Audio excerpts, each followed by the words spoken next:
The white coat, the spectacles, the stethoscope dangling around the neck, the bright smile, that confident scribble of the pen, the reassuring voice. You knew you were in safe hands whenever you went to visit your doctor, and why not?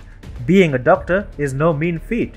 Years of preparation, years of classroom studies, practical examinations, numerous training exercises, and constant studying is what makes a person worthy of being called a doctor. It's a profession that requires knowledge, patience, empathy, quick decision making, and above all, merit. But what if we told you that the doctor who will be holding the scalpel in the operation theatre was chosen not because of his merit, but because of his, race? How would you feel? Well, it's soon going to be a reality. Hi and welcome. This is TFI Global, the foreign affairs and geopolitical analysis arm of the TFI Media Group, and I am your host, Sanbir Ranhotra. In this video, I will tell you about how American Medical Association has dumped its merit over everything policy to bring racial equity in the noble medical profession. Let's begin. President Joe Biden's political agenda against racial discrimination is really creating a disaster in the United States of America. In the name of fighting white supremacism, imprudent policies are being framed that tend to choose race over merit. Take some of the latest proposals by the American Medical Association, or AMA, for instance. The AMA, America's biggest professional association of physicians, claims that it wants to get rid of racism from within the organization as well as the American medical establishment.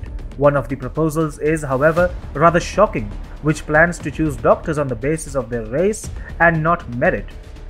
The AMA's plan to supposedly confront racism within its own ranks as well as the US medical establishment was in the works for over a year.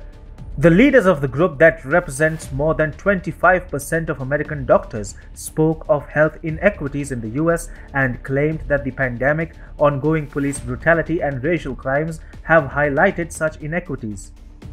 Agreed, all US communities should have adequate access to quality medical services. But AMA's plan to achieve this goal is only bound to make the US more race conscious than what it already is. Dr. Gerald Harmon, who is set to become the AMA president next month, said, "We're working very hard at AMA to increase not just diversity in the healthcare workforce, but in understanding of health inequities." Now, health inequities are almost always a function of lack of healthcare access due to geographical remoteness or other such barriers. By encouraging diversity in the healthcare workforce, such inequities cannot be fought effectively. All it will do is to promote inefficiency in the American medical establishment, as artificial measures like quota systems will have to be used for the sake of diversity in the workforce. Ultimately, merit will take a back seat, and predicting the consequences of such a system is not a very difficult task. Harmon then made a remark which highlights exactly where the AMA is going wrong. He claimed that it has been long known that people of color do better when their healthcare is delivered by providers of color. Well, we tend to respectfully disagree. Human beings in general tend to do better when their healthcare is provided by an efficient doctor.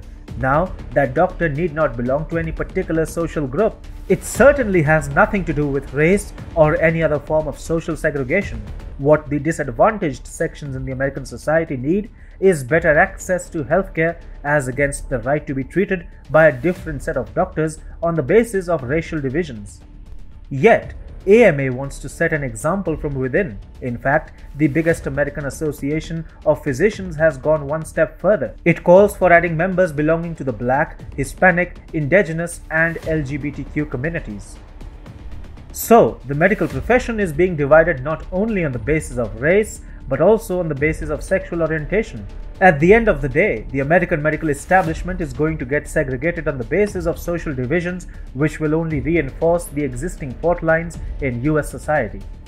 What we cannot understand is why the anti-race movement in the US tends to reinforce racial divisions. Instead of blurring racial divisions, race-based divisions at a professional level will make the US society even more conscious of such segregations. The US must not go ahead with the plan of diversifying the healthcare workforce on racial lines.